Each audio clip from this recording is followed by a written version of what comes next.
السلام عليكم ورحمة الله وبركاته.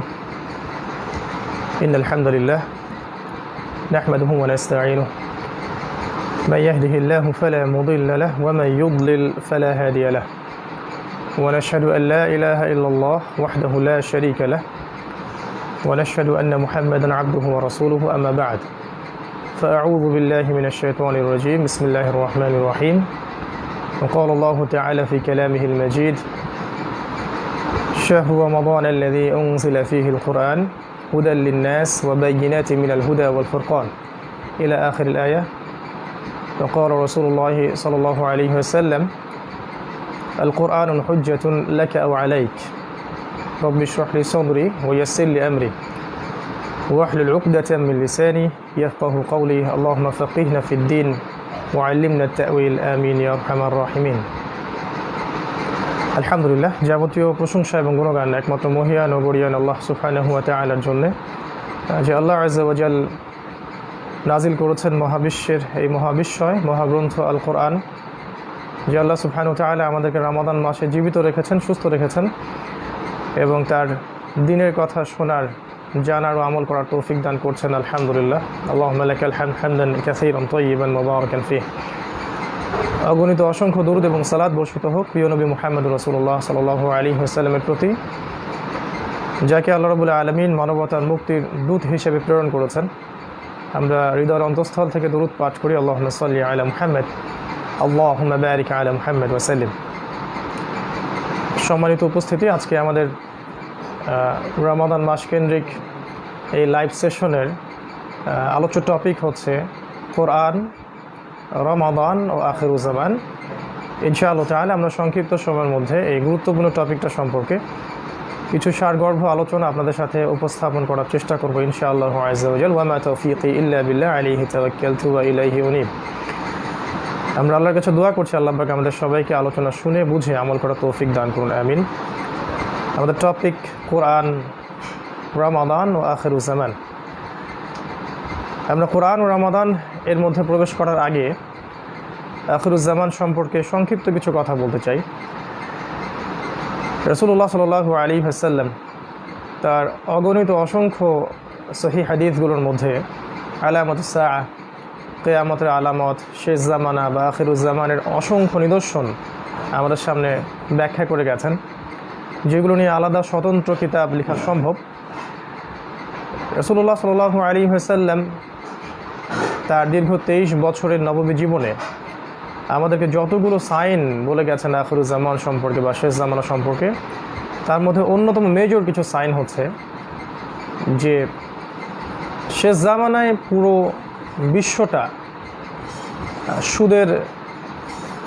সুদের যে সয়লাব, সুদভিত্তিক অর্থনৈতিক ব্যবস্থার মধ্যে পড়ে যাবে এবং খুব কম সংখ্যক মানুষই রিবা বা সুদ থেকে নিজেকে মুক্ত রাখতে পারবে।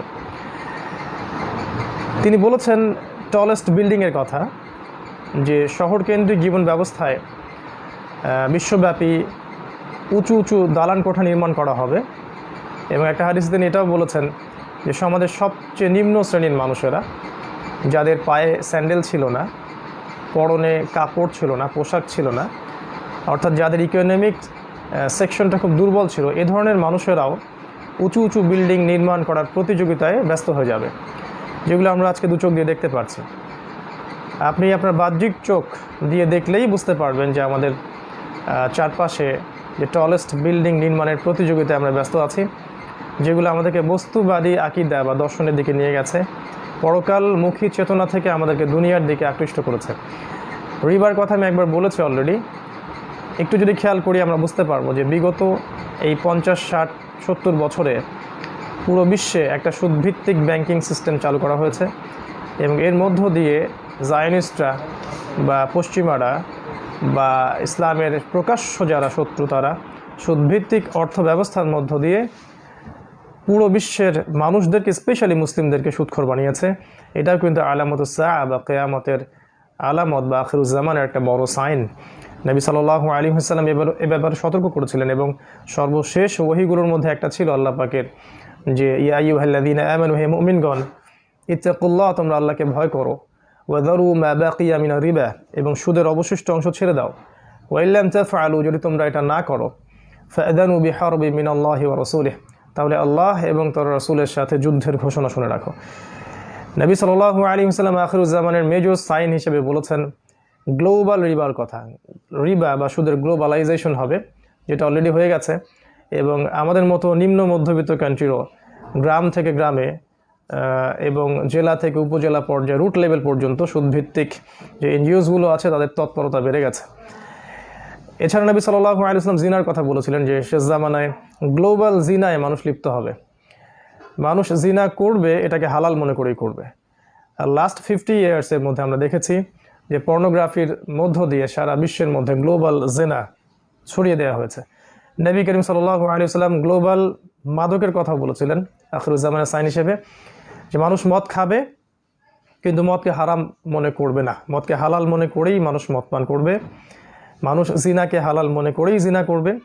তিনি আরও বলেছিলেন যে ইউনাইটেড মুসলিম উম্মাহ ভেঙে যাবে, মুসলিম উম্মাহ অসংখ্য ক্ষুদ্র ক্ষুদ্র দলে বিভক্ত হয়ে যাবে, এবং এই সুযোগটা কাজে লাগিয়ে ইসলামের শত্রুরা, কাফের, ফাসেক, মুশরিক, মুনাফিকরা এমনভাবে ইসলামকে এবং মুসলিমদেরকে আক্রমণ করবে, ঠিক যেমন করে দস্তরখানা নিয়ে ক্ষুধার্ত মানুষেরা খেতে বসে, যেটা আমরা বিগত 50 বছরে লক্ষ্য করছি। 1914-এর পর থেকে যখন খিলাফা চলে যায়, লাস্ট সেই অটোমান এম্পায়ারদের পতন ঘটে, তখন থেকে আমরা দেখছি যে সারা বিশ্বে মুসলিমদের উপর নির্যাতনটা অমানবিক আকারে রূপ নিয়েছে, হোক সেটা আমাদের কন্টিনেন্ট, হোক সেটা আমাদের খোরাসান কন্টিনেন্ট, বা চায়না বা সিরিয়া বা ইরাক বা ইরান বা জর্ডান বা লেবানন, যে কোনো জায়গায় আপনি তাকাবেন, প্যালেস্টাইন, দেখবেন মুসলিমদের ডমিনেশন, মুসলিমদেরকে যেভাবে ডমিনেট করা হচ্ছে, এটা হিস্ট্রিতে বিরল। এটা আখিরুজ্জামানের একটা বড় সাইন বলে আমরা মনে করি। আমরা এটাও দেখছি পরিবেশগত বিপর্যয়। আখিরুজ্জামানে পরিবেশ বিপর্যয়ের যে অবস্থা আজকে তৈরি হয়েছে, এটা বিগত 100 বছর আমরা খেয়াল করি নাই। আমরা ব্যাপক মহামারী দেখছি, আমরা ঘন ঘন ভূমিকম্প দেখছি, আমরা দিন রাতের টাইম ফ্রেমের মধ্যে পরিবর্তন দেখতে পাচ্ছি, এবং সময়ের বারাকা কমে যাচ্ছে আমরা দেখতে পাচ্ছি, বুঝতে পারছি। আমরা দেখছি যে মহাজাগতিক অনেক পরিবর্তন সাধিত হচ্ছে, যেগুলো আগে হয়নি, এবং পৃথিবী সায়েন্টিফিক্যালিও তার ধ্বংসের দিকে এগিয়ে যাচ্ছে।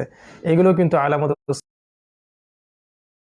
ইসলাম আরও বলেছিলেন পারিবারিক বিপর্যয়ের কথা আখিরুজ্জামানের সাইন হিসেবে, যে পরিবারগুলো কাঠামো ভেঙে যাবে, এবং বাবা মার সাথে, পিতামাতার সাথে দাস দাসীর মতো আচরণ করা হবে, ভাই ভাইয়ের সম্পর্ক অবনতি ঘটবে, প্রতিবেশীর অধিকার দেওয়া হবে না, সম্পত্তির জন্য দেখা যাবে যে সন্তান বাবাকে হত্যা করছে, ভাই ভাইকে হত্যা করছে। এক কথায় পারিবারিক কাঠামোটা ভেঙে যাবে। পারিবারিক বিপর্যয়, সামাজিক বিপর্যয়, এবং যে প্রতিবেশীর হক, এই যে সামাজিক জীব হিসেবে আমাদের যে করণীয়গুলো ছিল, এগুলোর যে কমন সেন্স, আমরা যেটা বলি সেন্স অফ হিউমার, এটাও মানুষের মধ্যে থাকবে না। এটাও নবী সাল্লাল্লাহু আলাইহি ওয়াসাল্লাম বলে গিয়েছিলেন আলামত সা হিসাবে। এছাড়া অসংখ্য নিদর্শন তিনি বলে গিয়েছিলেন, যেমন চন্দ্র দ্বিখণ্ডিত হওয়ার কথাই বলি, সময় সংক্ষিপ্ত হয়ে যাওয়ার কথাই বলি না কেন। এছাড়া আমরা যদি বলি আপনার পারিবারিক বিপর্যয়ের কথা বলি, সামাজিক বিপর্যয়ের কথা বলি, ইসলাম বিরোধী শক্তিগুলোর তৎপরতার কথা বলি, রিবা, জিনা, মাদক, মুসলিম উম্মার অধঃপতন, জ্ঞান কমে যাওয়া, আলেমদের সংখ্যা কমে যাওয়া, জাহেলদের সংখ্যা বাড়তে থাকা, এছাড়া অনেক সাইন নবী সাল্লাল্লাহু আলাইহি ওয়াসাল্লাম বলে গেছিলেন। এগুলো আলামত সাআ বা কিয়ামতের আলামত হিসেবে, আখিরুজ্জামানের সাইন হিসেবে আমরা হাদিসের পাতায় পাতায় এখনও দেখতে পাচ্ছি। এছাড়া আরও অনেক সাইন তিনি বলেছেন, যেটা আজকে সংক্ষিপ্ত সময় আমরা আলোচনা করতে পারছি না, আমাদের টপিক অন্যদিকে মুভ করতে হবে। এক কথায় এই যে সাইনগুলোর কথা নবীজি বলেছেন, এগুলো জানার এবং বোঝার জন্য আমাদের শুধু বাহ্যিক দৃষ্টিভঙ্গির সাথে ইন্টারনাল যে চোখ, আধ্যাত্মিক যে চোখ, এই দুটো চোখের সমন্বয় প্রয়োজন, এবং একটা কনস্ট্রাকটিভ সিলেবাসে পড়াশোনা করা প্রয়োজন।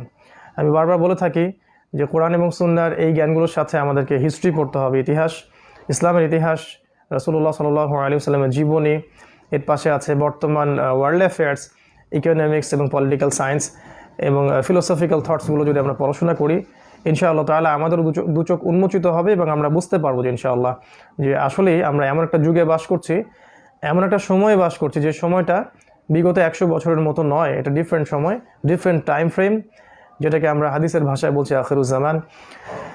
এর সামনের সময়গুলো সম্পর্কে নবীজি বলে গিয়েছেন যে মুসলিমদের এই সময়টা কেটে যাবে ইনশাআল্লাহ। মুসলিমদের সামনে নেতৃত্ব দিবেন ইমামুল মাহদী, তার নেতৃত্বে মুসলিমরা বড় যুদ্ধ লঞ্চ করবে, যেখানে আল্লাহ রাব্বুল আলামিন মুসলিমদেরকে বিজয় দান করবেন। ঈসা আলাইহিস সালামের আগমন হবে, মাসিহুদ দাজ্জালের আত্মপ্রকাশ ঘটবে এবং সেখানে সিরিয়ার দামেস্কে দাজ্জাল তার বাহিনীদেরকে নিয়ে মুসলিমদেরকে ঘিরে ফেলবে। ঈসা আলাইহিস সালামের হাতে প্যালেস্টাইনের বাবেলুদ নামক জায়গায় দাজ্জাল নিহত হবে, তাকে হত্যা করা হবে এবং জেরুজালেম থেকে আবারও ইসলামিক খেলাফা সারা বিশ্বে বাস্তবায়িত করা হবে। এই সময়গুলো সামনে আসতে যাচ্ছে, যেগুলো আখিরুজ্জামানের বড় বড় সাইন। দেন ইয়াজুজের মায়াজুজের কথা আছে, ধোয়ার কথা আছে, আগুনের কথা আছে, যেগুলো মানুষকে আরাফার মাঠের দিকে তাড়িয়ে নিয়ে আসবে। এবং এই 40 বছর খেলাফার পরে রাসূলুল্লাহ সাল্লাল্লাহু আলাইহি ওয়াসাল্লাম বলেছেন যে মানুষ আবারও খারাপ হওয়া শুরু করবে এবং সবচেয়ে নিকৃষ্ট মানুষদের সামনেই কিয়ামত সংঘটিত হবে। এই সময়টা আমাদের সামনে অপেক্ষা করছে। তো আমরা এখন যে সময়টা দেখছি এটা চূড়ান্ত নয়, এই সময়টা চিরস্থায়ী ছিল না, এটা থাকবে না। ইনশাআল্লাহ তাআলা ভবিষ্যতে ইসলামের বিজয় আবারও আসবে।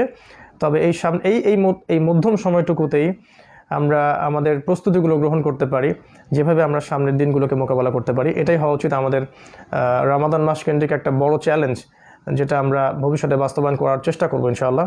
তো এটা কিভাবে করব, আর এই পরিস্থিতিটা কি নতুন কিনা, এটা একটা প্রশ্ন। উত্তরটা হচ্ছে আখিরুজ্জামানের যে মেজর সাইনগুলোর কথা নবী সাল্লাল্লাহু আলাইহি ওয়াসাল্লাম বলেছেন, ফর এক্সাম্পল রিবার কথা, আপনার হানাহানি মারামারির কথা, জিনার কথা, নারীর অবমাননার কথা, বা এই গ্লোবাল শিরকের কথা, এই কথাগুলো কিন্তু একটা সমাজের সাথে মিলে যায়। আমরা যদি একটু 1450 বছর পিছনে চলে যাই, তখন দেখব যে আইয়ামে জাহিলিয়াহ বলে যে যুগটাকে আমরা বলছি, এই যুগটার মধ্যেও এরকম কিছু সমস্যাই ছিল। ওই আইয়ামে জাহিলিয়া যুগটার মধ্যেও ঠিক এরকম কিছু সমস্যা ছিল। আমরা মোটা দাগে বলতে পারি যে আইয়ামে জাহিলিয়ার মধ্যে 5টা মৌলিক সমস্যা ছিল। একটা হচ্ছে আইয়ামে জাহিলিয়াতে ছিল শিরকে নিমজ্জিত, যেখানে আল্লাহ রাব্বুল আলামিনের সাথে শিরক করা হতো। সেই শিরক সমস্ত ক্ষেত্রেই ছিল, ইবাদতের ক্ষেত্রেও ছিল, সামাজিক ক্ষেত্রেও ছিল, পলিটিক্যাল ক্ষেত্রেও শিরক করা হতো এবং ওসিলা পূজা করা হতো, মূর্তি পূজা করা হতো। শিরকের সমস্ত সেক্টর সেখানে ছিল। এছাড়া কি ছিল? এখানে ছিল রিবা বা সুদ। সেখানকার মানুষ সুদভিত্তিক অর্থনৈতিক ব্যবস্থার সাথে সম্পৃক্ত ছিল। এছাড়াও সেখানে ছিল জিনা, সেখানে আসলে বৈবাহিক সম্পর্কে খুব একটা মূল্য ছিল না। খুব কম পরিবারই ছিল যারা সঠিক পদ্ধতিতে বৈবাহিক জীবনযাপন করত। সেখানে নারীর অবমাননা ছিল এবং দীর্ঘস্থায়ী রক্তক্ষয়ী গোত্রীয় দ্বন্দ্ব এবং সংঘাতে মক্কার মানুষগুলো নিমজ্জিত ছিল। এই 5টা ছিল মূলত মৌলিক সমস্যা আইয়ামে জাহিলিয়াতের। এই সমস্যাগুলো নবী সাল্লাল্লাহু আলাইহি ওয়াসাল্লাম কীভাবে ফেস করেছেন এবং কীভাবে দূর করেছেন, এটাই হচ্ছে আমাদের রমাদান এবং কোরআনের শিক্ষা। আমরা ওইদিকে যাচ্ছি। এই 5টা জাহিলিয়াতিপূর্ণ সমাজে ঠিক এই জাহিলিয়াতগুলো এখনকার যুগেও আছে এবং আখিরুজ্জামানও থাকবে। এরকম একটা সমস্যায় নিমজ্জিত সমাজকে রাসূলুল্লাহ সাল্লাল্লাহু আলাইহি ওয়াসাল্লাম কীভাবে সংস্কার করলেন। তিনি প্রথমে হিলফুল ফুজুর দিয়ে চেষ্টা করেছিলেন। এরপর আল্লাহ রাব্বুল আলামিন তার কাছে ওহী প্রেরণ করেছেন, যেটা তার 40 বছর বয়সে হেরা গুহায় প্রাপ্ত। আমরা জানি সূরাতুল বাকারা এর 185 নম্বর আয়াতে আল্লাহ রাব্বুল আলামিন বলেছেন যে বিসমিল্লাহির রহমানির রহিম, শাহরু রমাদান আল্লাযী উনজিলা ফীহিল কুরআন হুদাল লিন-নাস ওয়া বায়্যিনাতিন মিনাল হুদা। আমরা একটু খেয়াল করি, এই 5টা সমস্যায় নিমজ্জিত সমাজকে সংস্কার করার জন্য আল্লাহ রাব্বুল আলামিন রমাদান মাসে রাসূলুল্লাহ সাল্লাল্লাহু আলাইহি ওয়াসাল্লামের প্রতি এমন একটা কিতাব নাজিল করলেন, যেই কিতাবটাকে তিনি বলেছেন হুদাল লিন-নাস, পুরো মানব জাতির জন্য হেদায়েত, ওয়া বায়্যিনাতিন মিনাল হুদা, এবং হেদায়েতের সুস্পষ্ট মানদণ্ড, ওয়াল ফুরকান, এবং এটা হচ্ছে সত্য মিথ্যার চূড়ান্ত মানদণ্ড। আর একটু বোঝার চেষ্টা করি, আইয়ামে জাহিলিয়াতের মতো সমাজেও ঠিক যে জাহিলিয়াতগুলো এখনকার যুগেও আছে এবং আখিরুজ্জামানেও থাকবে, এরকম একটা সমাজকে সংস্কার করার জন্যে এই রমাদান মাসেই আল্লাহ রাব্বুল আলামিন এমন একটা কিতাব নাজিল করলেন, যেই কিতাবটাকে আল্লাহ পাক বলেছেন হুদাল লিন-নাস, পুরো মানব জাতির জন্য হেদায়েত, ওয়া বায়্যিনাতিন মিনাল হুদা, হেদায়েতের এটা সুস্পষ্ট একটা মানদণ্ড, ওয়াল ফুরকান, সত্য মিথ্যা চূড়ান্ত মানদণ্ড। এর দ্বারা আমরা কী বুঝতে পারি? শুধু তাই নয়, এই কিতাবটাকেই আল্লাহ রাব্বুল আলামিন তার প্রিয় নবীকে বলেছেন ইকরা, আপনি বইটা পড়ুন, বিসমি রব্বিকাল্লাযী খালাক, আপনার রবের নামে যিনি আপনাকে সৃষ্টি করেছেন। আল্লাহ রাব্বুল আলামিন তখন তাকে বলেননি তুমি সালাত কায়েম করো, যাকাত প্রদান করো। ইভেন এটাও আল্লাহ পাক ওহী করেননি যে আল্লাহর সাথে শিরিক করো না, আল্লাহর পথে জিহাদ করো, দিন কায়েম করো। এরকম কোনো ইনস্ট্রাকশন আল্লাহর পক্ষ থেকে আসেনি। কোরআন নাজিল করে আল্লাহ পাক সেই বইটা তাকে পড়তে বলেছেন, এবং সেটা ছিল এই পবিত্র রমাদান মাসেই। তাহলে আমরা একটু ডটসগুলো মেলানোর চেষ্টা করি। কোরআনুল কারীমের মধ্যে একটা মাত্র বারই রমাদান মাসের কথা আছে, আর এই মাসটাকে মহামান্বিত আল্লাহ পাক কেন করেছেন সেটাও এই আয়াত আল্লাহ পাক ব্যাখ্যা করেছেন। আমরা এই মাসে সওম রাখি, সাদাকা করি, যাকাত দিয়ে অনেক ভালো কাজই করি, বাট এই মাসের সবচেয়ে গুরুত্বপূর্ণ পয়েন্টটা হচ্ছে এই মাসে আল কোরআন নাজিল হয়েছে কি জন্যে?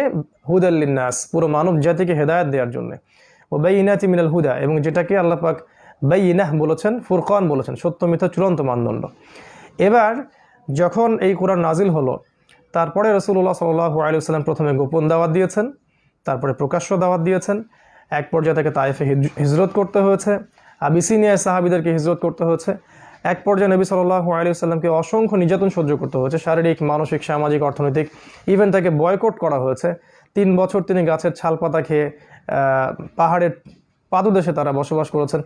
এক পর্যায়ে আল্লাহ রাব্বুল আলামিন তাদেরকে মদিনায় হিজরত করতে বলেছেন। সেখানে ইসলামী খেলাফা বাস্তবায়িত হয়েছে।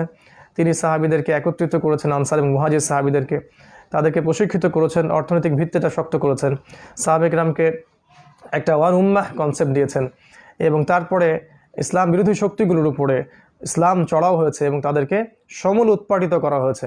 বদর, উহুদ এবং খন্দকের মতো যুদ্ধে আমরা প্রতিরোধ করেছি।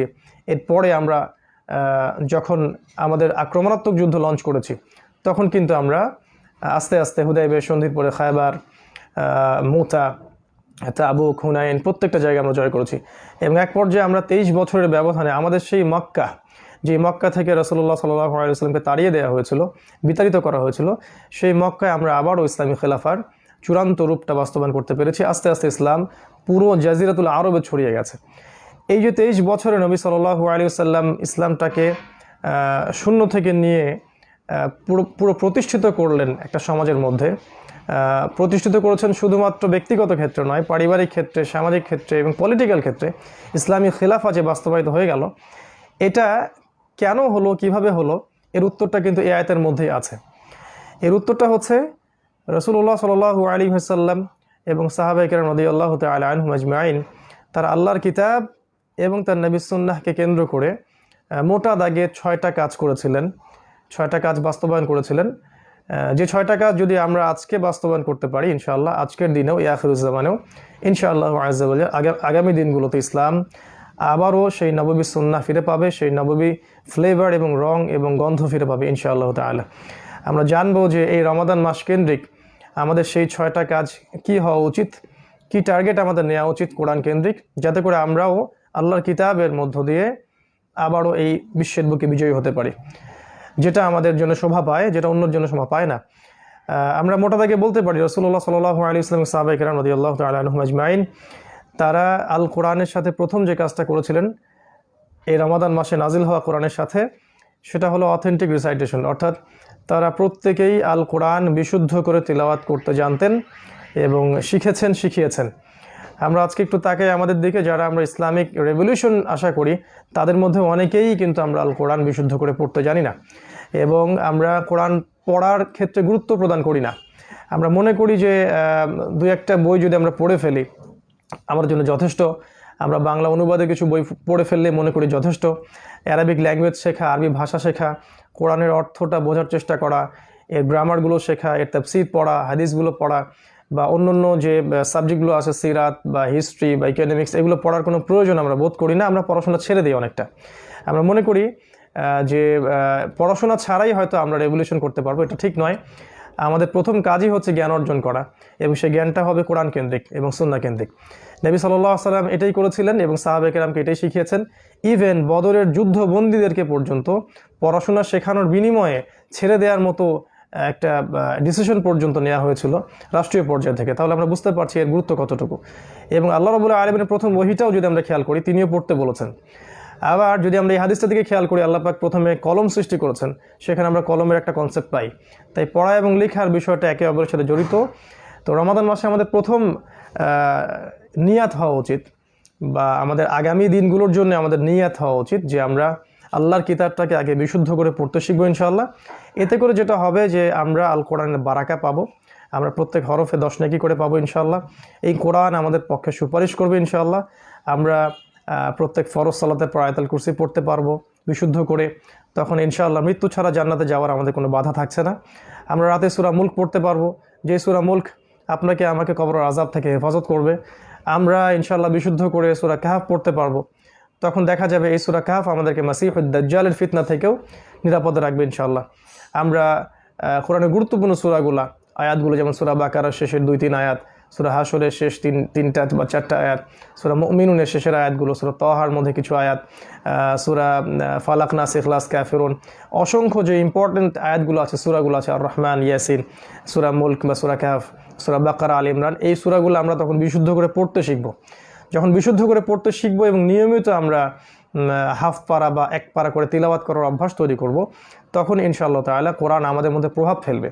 কোরআন আমাদের ভিতরে বারাকা নিয়ে আসবে, সাকিনা, সুকুন এবং সালাম নিয়ে আসবে, এবং আমাদের জীবনে আল্লাহর রহমত নিয়ে আসবে। কোরআন গবেষণা করাটা অনেক দূরের কথা, যদি আমরা প্রথমে নিয়মিত ডেইলি কোরআন তিলাওয়াত করতে না পারি বিশুদ্ধভাবে, তাহলে কিন্তু আল কোরআন দিয়ে কোনো রেভলিউশন আমরা আশা করতে পারি না। তাই আমাদের উদ্দেশ্য হওয়া উচিত এই রমাদান মাসে, কোরআন নাজিলের মাসে, যেই কোরআন আমাদেরকে সমাজ বিপ্লব এনে দিবে, আমাদের উচিত প্রত্যেক মুসলমানের এই কোরআনটাকে বিশুদ্ধ করে পড়তে শেখা, যেভাবে হোক, অনলাইনের মাধ্যমে হোক, অফলাইনের মাধ্যমে হোক, ওস্তাদের কাছে সহবতে পড়ে থেকে হোক, বা আপনার ইমামের কাছে বা খতিবের কাছে, মুয়াজ্জিনের কাছে, যেভাবে পারেন আপনি মাদ্রাসার দ্বারস্থ হয়ে হোক বা না হয়ে হোক, যেভাবে হোক আপনাকে আল কোরআনের বিশুদ্ধ তেলাওয়াতটা শিখে ফেলতে হবে। যদি আমি এটা করতে ব্যর্থ হই, তাহলে সারা জীবন আমরা তেলাওয়াত করে যাব, কিন্তু এই তেলাওয়াত আমাদের ফায়দা দিবে না, বরং এই তেলাওয়াত করার পর আমরা গুনাহগার হয়ে যেতে পারি। কোরআনে অসংখ্য নিয়মকানুন আছে, যেগুলো যদি আমরা স্কিপ করি, ভুল করি, তাহলে কোরআনের অর্থ চেঞ্জ হয়ে যায় এবং অর্থটা ঈমান থেকে কুফরের দিকে চলে যায়। তো এই জায়গায় খেয়াল রাখা উচিত যাতে আমরা বিশুদ্ধ করে তাজবিদের সাথে কোরআনটা পড়তে শিখি। এটা হওয়া উচিত রমাদান মাস কেন্দ্রিক কোরআনের প্রতি আমাদের প্রথম অ্যাটিটিউড, যেই কোরআন আমাদেরকে সমাজ বিপ্লব এনে দিবে ইনশাআল্লাহ তাআলা। এখানে শয়তান আপনাকে 3টা ধোঁকা দিবে, সেটা আমি একটু বলে রাখছি। শয়তান আপনাকে প্রথমেই নসিহত করবে, শয়তানের ওসিয়ত করবে যে তোমার দ্বারা হবে না, তুমি পারবে না। এটা শয়তানের পক্ষ থেকে আপনার মনে আসতে পারে। এটাও আসতে পারে যে আমি অনেক জানি, আমার জানার দরকার নাই, আমি এরকম কোর্স বা এরকম শিক্ষা অনেক শিখেছি, নতুন করে শেখার কিছু নাই, আমি যথেষ্ট জানি। এটাও শয়তানের একটা ওয়াসওয়াসা। এবং শয়তান একটা বড় ওয়াসওয়াসা দিতে পারে, সেটা হলো যে আমার সামনে অনেক সময় পড়ে আছে, আগামী দিনে অনেক সময় পড়ে আছে, আমি পরে শিখে নেব। এটাও কিন্তু শয়তানের একটা বড় অস্ত্র। এগুলো থেকে আল্লাহ যেন আপনাকে আমাকে বাঁচিয়ে রাখেন, সেই দোয়া করছি। এগুলো থেকে স্কিপ করে আপনাকে কোরআনের সময় দিতে হবে, ডেইলি এক পারা করে আল কোরআন পড়ার চেষ্টা করতে হবে। আল্লাহ পাক আমাকে আপনাকে সবাইকে তৌফিক দান করুন, আমিন। সেকেন্ডলি যেটা করা উচিত, আল কোরআনের সাথে এই মাসে আমাদের নিয়াত হওয়া উচিত, অ্যাটিটিউড থাকা উচিত যে শুধু কোরআনের তিলাওয়াতটাই আমরা শিখে থেমে যাব না, বরং কিছু অংশ অবশ্যই হিফজ করার চেষ্টা করব। 1 পারা হোক, 2 পারা হোক, 3 পারা হোক, যদি সম্ভব হয় পুরো কোরআন, যদি সম্ভব না হয় মিনিমাম 1 পারা, 2 পারা, 3 পারা, বা আম্মা পারা যেটাকে আমরা বলি, আম্মা ইয়াতাসাআলুন থেকে মিনাল জিন্নাতি ওয়ান নাস পর্যন্ত, এতটুকু অ্যাটলিস্ট আমাদের মুখস্থ করা উচিত। ইম্পর্টেন্ট সূরাগুলো মুখস্থ করা উচিত, ইম্পর্টেন্ট আয়াতগুলোকে মুখস্থ করা উচিত, এবং একটা কনস্ট্রাকটিভ সিলেবাসে আমাদের পড়াশোনা করা উচিত এই কোরআন কেন্দ্রিক। এটা করতে গিয়ে আমাদেরকে হয়তো আরবি ভাষা শিখতে হবে, আরবি ব্যাকরণ শিখতে হবে। এটা আমাদের শেখার নিয়াত করা উচিত, কারণ শুধু হিফজ করাটাই আমাদের জন্য যথেষ্ট হবে না যদি না আমরা এর অর্থগুলো বুঝতে পারি। হাফেজে কোরআনদের ফজিলত সম্পর্কে আল্লাহ পাক অনেক কথা বলেছেন, এটা আপনারা জানেন। আল্লাহ রসুল অনেক কথা বলেছেন হাদিসের মধ্যে। তো কোরআন হিফজ করা মানে হচ্ছে আল্লাহর সম্মান পাওয়া, আল্লাহর মর্যাদা পাওয়া, এবং কিয়ামতের মাঠে একটা হাদিস এসেছে যে তাকে পড়তে বলা হবে এবং বলা হবে যে তোমার সর্বশেষ তিলাওয়াতের জায়গায় তোমার মর্যাদার স্তরটা রাখা হবে। অতএব হাফেজে কোরআনদের যে মর্যাদা, এটা অনন্য। তারা মা আসাফরাতিল কিরামিন বারারা, তারা সম্মানিত ফেরেশতাদের সাথে হাসর করবেন। তাই আমাদের সবার উচিত কোরআনের কিছু অংশ হলেও মুখস্থ করে ফেলা, এবং এই রমাদান মাস হচ্ছে সবচেয়ে উত্তম সময়। তিলাওয়াত শেখার সাথে সাথে আমাদের মুখস্থ করার একটা টেন্ডেন্সি লালন করা উচিত, চেষ্টা করা উচিত, যাতে সারা বছর আমরা এটাকে ধরে রাখতে পারি। এবং অবশ্যই এটা নিজে নিজে করা যাবে না, অবশ্যই ওস্তাদের কাছে গিয়ে তাদের সোহবতে থেকে এটাকে শুনানি দিয়ে এটা শিখে নেওয়া উচিত, যাতে করে তেলাওয়াতটা বা আপনার মুখস্থটা, হিফজটা যেন ভুল না হয়। এবং আমাদের বাচ্চা কাচ্চা যারা আছে তাদেরকে ছোটোবেলার থেকেই এই ট্র্যাকে রাখতে হবে, যেন তারা 5 থেকে 7 বছর বা 8 বছরের মধ্যেই, 10 বছরের মধ্যেই তারা যেন আল কোরআনটাকে হিফজ করে ফেলতে পারে। তারপরে আপনি তাকে অন্য ট্র্যাকে নিয়ে যান, আল্লাহ পাক তার ইলমে বরকত দিবেন ইনশাআল্লাহ। এবং সলফে সালিহিনের জীবন যদি আপনারা দেখেন, তাহলে দেখবেন তারা কিন্তু সবাই 10 থেকে 12-র মধ্যে সবাই ম্যাক্সিমাম হিফজ করে ফেলেছিলেন। এই হিফজটা তাদের পরবর্তী যুগে, পরবর্তী বয়সে তাদেরকে গবেষণায়, ইসলামের খেদমতে অনেক বেশি উপকার করেছে, হেল্প করেছে। তো এটা আমাদের এই সুন্নাটাকে আবার চালু করা উচিত। আল্লাহ পাক তৌফিক এনায়েত করুন, আমিন। এরপরে যেটা করা উচিত, ট্রান্সলেশন। কোরআনের অনুবাদ এবং এর যে তাফসীর এটাকে পড়ার দিকে আমাদের উৎসাহিত করা উচিত, উৎসাহ রাখা উচিত। আমরা এর জন্যে আরবি ভাষা শিখবো ইনশাআল্লাহ, আরবি ব্যাকরণটুকু শিখবো ইনশাআল্লাহ।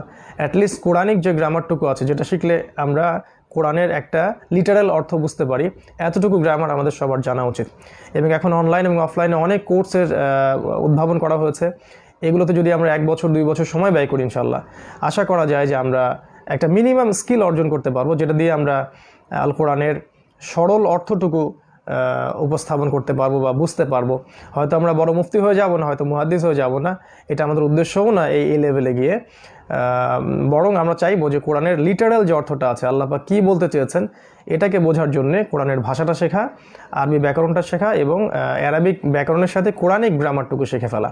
আল্লাহ পাক আমাদের সবাইকে তৌফিক দান করুন। যদি আমরা এটা করতে না পারি তাহলে আমরা কোরআন পড়েই যাব, কিন্তু কোরআনের অর্থটুকু আমাদের হৃদয়ের মধ্যে বোধগম্য হবে না। এটা কিন্তু কোরআন নাজিলের বা কোরআনের হকের একটা খেলাফ, একটা আদবের খেলাফ হবে।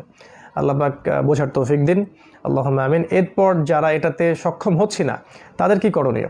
তারা তো আবার আমাদের জেনারেল লাইনের ট্র্যাকটাকে চেঞ্জ করে মাদ্রাসায় ভর্তি হতে পারছেন না। তাদের জন্য হয়তো ইসলামিক অনেক ডিপ্লোমা কোর্স আছে, এগুলো করতে পারি। শরিয়া গ্র্যাজুয়েশন কোর্স আছে, এগুলো করতে পারি। এগুলোর মধ্য দিয়ে আমাদের ইলমটা অর্জন করতে হবে।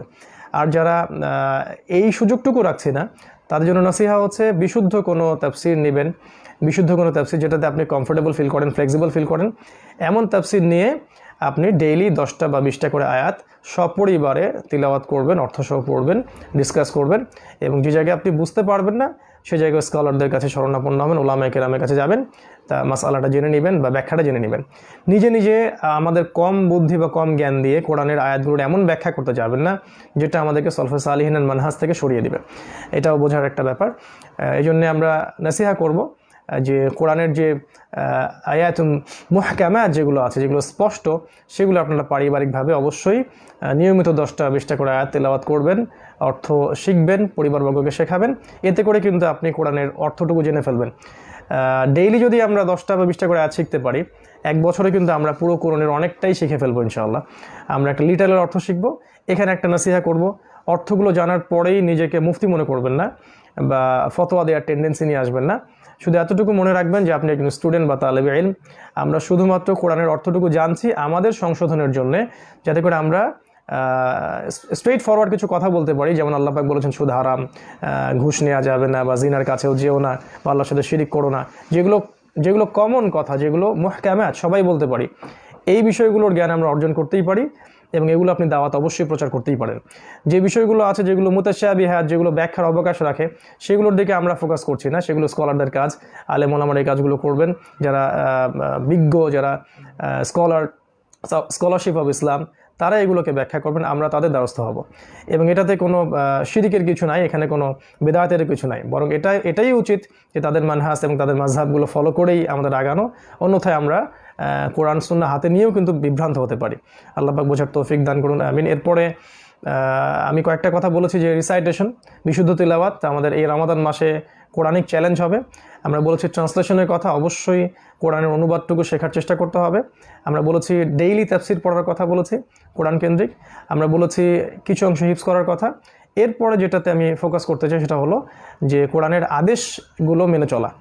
আমরা কোরআন পড়তে শিখে অর্থ বুঝেও যদি আদেশগুলো ফলো করতে ব্যর্থ হই, সেক্ষেত্রে আল্লাহ পাক তার হাবিবের মাধ্যমে জানিয়েছেন আল কোরআন হুজ্জাতুন লাকা ওয়া আলাইক, তখন কোরআন আমারই বিপক্ষে সাক্ষী দিতে পারে না, আউযুবিল্লাহ। তাই আমাদের উচিত হবে আল কোরআনের আদেশগুলোকে পারতপক্ষে মেনে চলা। হয়তোবা সমস্ত আদেশগুলো আমরা একদিনে মানতে পারবো না, কিন্তু নিয়াত থাকবে এবং ইচ্ছা আকাঙ্ক্ষা থাকবে, আল্লাহর কাছে দোয়া করতে থাকতে হবে, আল্লাহ আপনি আমাকে বা আমাদেরকে আপনার সমস্ত আদেশগুলোকে পুঙ্খানুপুঙ্খ রূপে মেনে চলার তৌফিক দান করুন। ফর এক্সাম্পল, আমরা কোরআনের আদেশ যেমন 5 ওয়াক্ত সালাতটাকে আমরা ঠিকঠাক আদায় করার চেষ্টা করবো ইনশাআল্লাহ। এবং রমাদান মাস এটার বেস্ট টাইম আমাদেরকে প্রশিক্ষিত করার জন্য। রমাদান মাসে সওম আল্লাহ রাখতে বলেছেন, আল্লাহ পাক সামর্থ্য হলে যাকাত দিতে বলেছেন, সামর্থ্য হলে হজ করতে বলেছেন, উমরা করতে উৎসাহিত করেছেন, সত্য কথা বলতে বলেছেন, উম্মাকে ঐক্যবদ্ধ রাখতে বলেছেন, আল্লাহ পাক শিরিক করতে নিষেধ করেছেন, সুন্নাহর উপর থাকতে বলেছেন, আল্লাহ রাসূলের আনুগত্য করতে বলেছেন এবং জামাআবদ্ধ থাকতে বলেছেন। এরকম অসংখ্য আদেশ আল্লাহ পাক আল কোরআনে করেছেন। এই আদেশগুলোকে আমরা আমাদের লেভেল থেকে বাস্তবায়ন করার চেষ্টা করবো ইনশাআল্লাহ। আপনি ব্যক্তিগতভাবে স্টার্ট করবো, দেন আমরা আমাদের পরিবার এস্টাবলিশ করব। আমাদের সামর্থ্য থাকলে আমরা সোশ্যাল ওয়ার্কে নেমে যাব। আমাদের মধ্যে যদি ক্ষমতা থেকে থাকে আমরা ইনশাআল্লাহ আল্লাহ পাক যখন ক্ষমতা দিবেন ইনশাআল্লাহ আমরা সেটাকে পলিটিক্যালিও বাস্তবায়িত করবো ইনশাআল্লাহ আযজা ওয়া জাল। ইসলাম শুধু একটা নির্দিষ্ট পরিবারের জন্য নয়, একটা দেশের জন্য নয়, এটা গ্লোবাল রিলিজন, পুরো বিশ্বই ইনশাআল্লাহ তাআলা ইসলামের হুকুমিয়াতের মধ্যে চলে আসবে। আল্লাহ পাক সেই দিনও এনে দেবেন ইনশাআল্লাহ। তো আদেশগুলোকে আমাদের আগে বাস্তবায়ন করতে হবে এবং অ্যাট দ্য সেম টাইম আল কোরআনের যত নিষেধ আছে, যে আল্লাহ পাকের যে নিষেধগুলো আছে, প্রহিবিশনগুলো আছে, এগুলো থেকে আমাদেরকে দূরে থাকতে হবে। এটাও কোরআনের একটা হক বা মৌলিক অধিকার। ফর এক্সাম্পল, আল্লাহ বলেছেন শিরক না করতে, আমরা শিরক করব না। আল্লাহ পাক আমাদেরকে বেদাত করতে নিষেধ করেছেন, তার রাসূল নিষেধ করেছেন, আমরা বেদাতে লিপ্ত হব না। আমাদেরকে হারাম রিজিক থেকে বেঁচে থাকতে বলেছেন, আমরা হারাম রিজিকে যাব না। আমরা জিনার কাছেও যাব না, আমরা সুদ খাবো না, আমরা ঘুষ নিব না, দুর্নীতি করব না। কোরআনে যত নিষেধ আছে, আমরা মিথ্যা কথা বলবো না, মিথ্যা আশ্রয় নিব না, কাউকে অপবাদ দিব না, কারো অন্যায়ভাবে গীবত তহমতে লিপ্ত হব না, অহেতুক কারো সমালোচনা করে তার নেকির পাল্লা ভারী করব না, আমার নিজের নেকির পাল্লা হালকা করব না, অহেতুক এমন কিছু কাজ করব না যেটা ইসলাম ক্ষতিগ্রস্ত হয়, বাধাগ্রস্ত হয় এবং ইসলামের উপকার করতে গিয়ে আমি অপকার করে ফেলি। এরকম কোনো নিষেধে লিপ্ত হওয়া যাবে না। আল্লাহ পাক যত নিষেধ করেছেন সমস্ত নিষেধ থেকে আমাদেরকে দূরে থাকার চেষ্টা করতে হবে। হয়তো বা একদিনে আমরা সমস্ত নিষেধ থেকে দূরে থাকতে পারবো না, তারপরেও আমাদের চেষ্টা থাকবে আমরা আল্লাহ পাকের সমস্ত নিষেধগুলো যেন ছাড়তে পারি। আল্লাহ পাক আমাদের সবাইকে সে তৌফিক এনায়েত করুন, আমিন। যদি আমরা শুধু আদেশ মানি এবং নিষেধগুলোকে বর্জন করতে না পারি, সেক্ষেত্রে আল্লাহ রাব্বুল আলামিন আমাদের জন্য একটা শাস্তির কথা বলেছেন। সূরাতুল বাকারা এর 85 এবং 86 নম্বর আয়াতে আল্লাহ পাক বলেছেন, আফাতুমিনুনা বিবা'দিল কিতাব ওয়া তাকফুরুনা বিবা'দ, তোমরা কি আল্লাহর কিতাবের কিছু অংশকে মেনে চলো আর কিছু অংশকে অস্বীকার করো। ফামা জাযাউ মান ইয়াফআলু যালিক ইল্লা খিজিয়ুন ফিল হায়াতিদ দুনিয়া, যারা এরকম আচরণ করবে তাদের প্রতিদান হচ্ছে এই পৃথিবীতে আল্লাহ পাক তাদেরকে লাঞ্ছিত করবেন। ওয়া ইয়াউমাল কিয়ামাহ ইউরাদ্দুনা ইলা আশাদ্দিল আযাব, এবং কিয়ামতের মাঠে আল্লাহ পাক তাদেরকে সবচেয়ে লাঞ্ছনাদায়ক, যন্ত্রণাদায়ক শাস্তি প্রদান করবেন। তো আল্লাহ পাক এটাকে মোটেই পছন্দ করেন না যে আমরা কোরআনের কিছু অংশ মানব আর কিছু অংশ মানব না। এটা একজন মানুষকে কুফরের দিকে নিয়ে যেতে পারে। তো আমরা চেষ্টা করব এই রমাদান মাসে আমাদের নিয়াত থাকবে, আমাদের দৃঢ় প্রত্যয় থাকবে যে আমরা কোরআন পড়া শেখার সাথে সাথে হিফজ করব, অর্থ জানবো, তাফসীর পড়বো, আমরা আদেশ নিষেধগুলোও ইনশাআল্লাহ সাধ্যমতো মেনে চলার চেষ্টা করবো। আল্লাহ পাক সবাইকে তৌফিক দিন, আমিন। এরপরে আমরা যেটা করব কোরআন কেন্দ্রিক, সেটা হলো এর দাওয়াতটাকে মানুষের দুয়ারে দুয়ারে পৌঁছে দেওয়া, ডোর টু ডোর, অনলাইন এবং অফলাইনের মাধ্যমে আল কোরআনের দাওয়াতটা অবশ্যই সুন্নাহর সাথে পৌঁছে দেয়া, রাসূলের সিরার শিক্ষা নিয়ে পৌঁছে দেয়া, এবং পৌঁছে দেওয়ার সময় কোরআনের দাওয়াত টোটালিটি রাখা, আংশিক দাওয়াত না দেয়া। কোরআনের আয়াত, কোরআনের প্রতিটা বিষয়কেই সমাজের সামনে, জাতির সামনে ব্যাখ্যা করা, শুধুমাত্র আংশিক বিষয়গুলোর দাওয়াত না প্রদান করা। ফর এক্সাম্পল, শুধুমাত্র ডেমোক্রেটিক দাওয়াত না দেয়া। ফর এক্সাম্পল, শুধুমাত্র তাসকিয়া বা সুফিজমের দাওয়াত না দেয়া। ফর এক্সাম্পল, শুধুমাত্র জিকির বা তাসকিয়াতুন নফসের দাওয়াত না দেয়া। শুধুমাত্র একটা নির্দিষ্ট মানহাজের, নির্দিষ্ট একটা মাযহাবের দাওয়াত না দেয়া, বরং এমন একটা কিছু করা যেটাতে পুরো কোরআন এবং সুন্নাহর টোটালিটি চলে আসে। কোরআনের কোনো হুকুমকে অ্যাভয়েড করে দাওয়াতকে গোপন না করা। দাওয়াতের মধ্যে তাওহীদের দাওয়াত থাকবে, সুন্নাহর দাওয়াত থাকবে, এখানে জামাআর দাওয়াত থাকবে, ঐক্যের দাওয়াত থাকবে, জিহাদের দাওয়াত থাকবে, সব কিছুই থাকবে। এখানে ইকোনমিক সেকশন থাকবে, পলিটিক্যাল সেকশন থাকবে, সোশ্যাল দাওয়াত থাকবে। ইসলামের প্রতিটা বিধানকেই 100% উপস্থাপন করা জাতির সামনে, এটা হবে কোরআনের মৌলিক দাওয়াত। রাসূলুল্লাহ সাল্লাল্লাহু আলাইহি ওয়াসাল্লাম দাওয়াতের বিভিন্ন সময় বিভিন্ন ক্ষেত্র অবলম্বন করেছেন ঠিকই, কিন্তু সামগ্রিক দাওয়াত থেকে রাসূল সাল্লাল্লাহু আলাইহি ওয়াসাল্লাম কখনো সরে যান নাই। তো এই বিষয়টা আমাদের মাথায় রাখা উচিত, এবং দাওয়াতের ক্ষেত্রে আমরা লিবারেল হওয়ার চেষ্টা করলে বেশি ভালো হয়। নির্দিষ্ট কোনো ঘরানার বা নির্দিষ্ট কোনো সাম্প্রদায়িক দাওয়া দিয়ে উম্মার মাঝে বিভক্তি সৃষ্টি না করিয়ে উম্মাকে একটা জায়গায়, একটা জামায়াতবদ্ধভাবে আনার জন্য প্রয়াস চালানো উচিত। এই বিষয়ে স্কলারদের ভূমিকাই সর্বাধিক প্রণিধানযোগ্য। তাদের ভূমিকার উপরে জাতির ভবিষ্যৎ নির্ভর করছে। আমরা প্রত্যেক স্কলারকে অনুরোধ করব আমাদের সেশনের মাধ্যমে যে আসুন আমরা এমন একটা প্ল্যাটফর্মের দিকে উম্মাহকে নিয়ে আসি, যেটা হবে একটা ইউনাইটেড মুসলিম উম্মাহ প্ল্যাটফর্ম, যেটা ইনশাআল্লাহ তাআলা ইসলামের সমস্ত সমস্যাগুলোকে চ্যালেঞ্জ রিসিভ করে এই বিষয়কে ডিল করতে পারবে, এবং ইনশাআল্লাহ ইসলাম বিরোধী সমস্ত শক্তির বিরুদ্ধে তারা ঐক্যবদ্ধভাবে দাঁড়িয়ে যাবে। আল্লাহ পাক যেমনটা বলেছেন যে সূরা সফের মধ্যে আল্লাহ পাক বলেছেন যে তারা কান্নাহুম বুনিয়ানুম মারসুস, তারা এমনভাবে দাঁড়িয়ে যায় যেন তারা সীসা ঢালা প্রাচীর। তো এই কনসেপ্টে আমাদের দাওয়া দেওয়া উচিত, এবং কোরআনের দাওয়াটা হবে ডোর টু ডোর, অনলাইন এবং অফলাইন উভয় জগতেই, এবং শুধুমাত্র মুসলিমদের মধ্যে নয় বরং অমুসলিমদের মধ্যেও। এতে করে আমরা যেটা পাবো যে প্রত্যেকটা আমলকারীর সমপরিমাণ নেকি আমরা অর্জন করতে পারবো, এবং প্রত্যেকটা আমলকারীর জীবনের যে পরিবর্তন আসবে কোরআন কেন্দ্রিক, এই পরিবর্তনে আমি নিজেও একটা ভাগিদার হব, একটা নেকির পাল্লা আমার ভারী হবে। এই জায়গায় আমাদের খেয়াল করা উচিত যে আমরা যেন কোরআন কেন্দ্রিক দাওয়াতটা প্রচার ঘটাতে পারি, যাতে করে আমাদের আগামী প্রজন্ম এবং এই তরুণ প্রজন্ম, উভয় প্রজন্মই যেন কোরআনময় একটা সমাজ পেতে পারে। আগামী দিনগুলো যেন কোরআনময় হয়, কোরআনের আলোয় যেন আগামী দিনের জাহিলিয়াতগুলো দূর হয়। আল্লাহ পাক সবাইকে কোরআন কেন্দ্রিক এবং সুন্নাহ কেন্দ্রিক সামগ্রিক দাওয়াত দেওয়ার তৌফিক এনায়েত করুন, আমিন। সর্বশেষ সেটা হলো আল কোরআনের লজ এবং যে বেসিক ফান্ডামেন্টালগুলো আছে এগুলোকে এস্টাবলিশমেন্টের ব্যাপারটা। এটা তখনই সম্ভব হবে যখন আমরা আল কোরআনের এই হকগুলো আদায় করতে পারবো। ফর এক্সাম্পল ট্রান্সলেশন, রিসাইটেশন, আদেশ মানা এবং প্রহিবিশন থেকে দূরে থাকা, দাওয়া, এগুলো যখন একসাথে বাস্তবায়িত হবে তখন দেখা যাবে যে একটা সামাজিক পরিবর্তন আসছে, একটা সামাজিক রেভলিউশন আসবে, এবং সামাজিক রেভলিউশনই কিন্তু ইনশাআল্লাহ তাআলা এক পর্যায়ে খিলাফার দিকে নিয়ে যাবে। তখন কিন্তু আমরা ইসলামিক আইন, হুদুদ এবং কিসাস এগুলোকে বাস্তবায়ন করতে পারবো ইনশাআল্লাহ তাআলা। এগুলো আল্লাহ রাব্বুল আলামিনের অভ্রান্ত সত্যের উৎস। ওয়া তাম্মাত কালিমাতু রাব্বিকা সিদকাও ওয়া আদলা লা মুবাদদিলা লিকালিমাতিহি।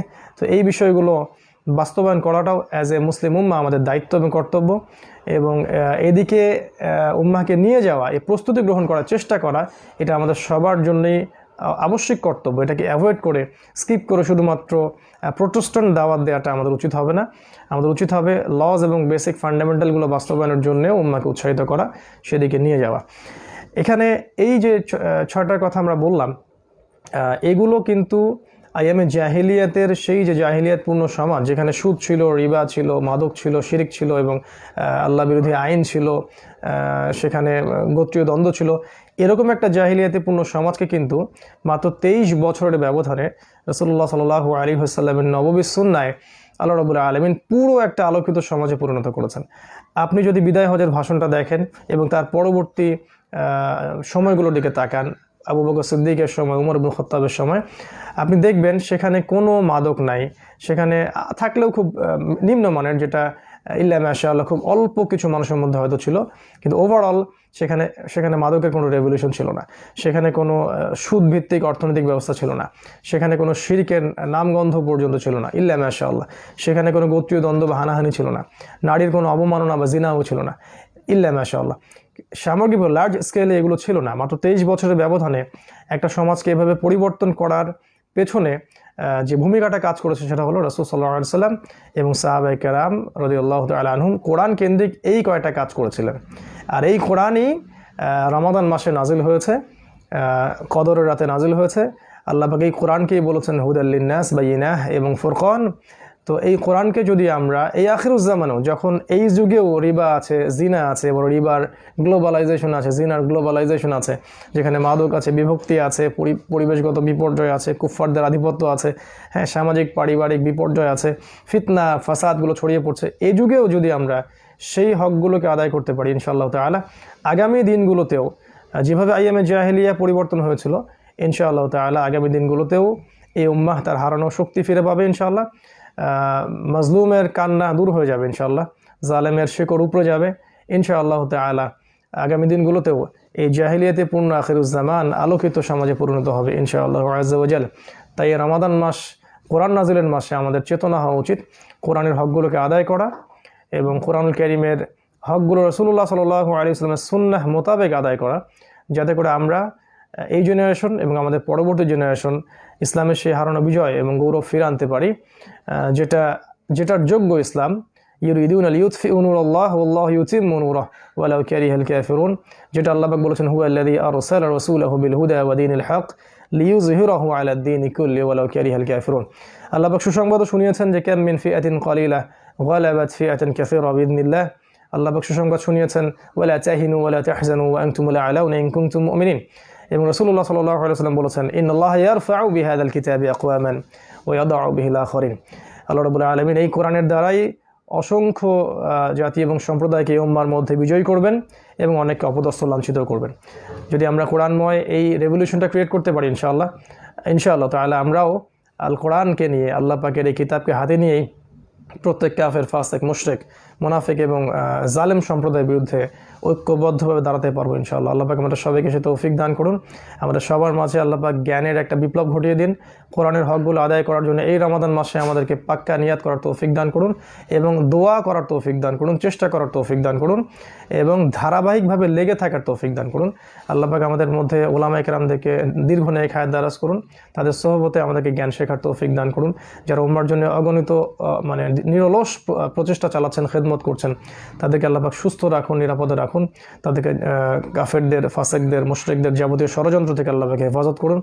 আমরা দোয়া করছি সাওম রাখা অবস্থায় আমাদের এই তরুণ প্রজন্মকে আল্লাহ পাক যেন কবুল করে নেন, কোরআনের হকগুলোকে আদায় করার তৌফিক দান করেন, রমাদান মাসটাকে কাজে লাগানোর তৌফিক দান করেন। এই মাস শেষে আমরা যেন নিষ্পাপ হতে পারি সেই তৌফিক আল্লাহ পাক আমাদেরকে দান করেন। আমাদেরকে আল্লাহ পাক যেন একটা জামাআত দান করেন, ইমারা দান করেন।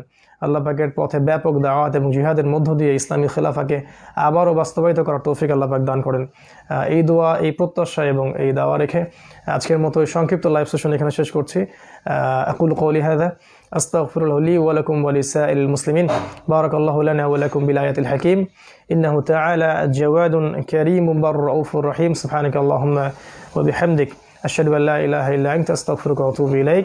আসসালামু আলাইকুম ওয়া রাহমাতুল্লাহি ওয়া বারাকাতুহু।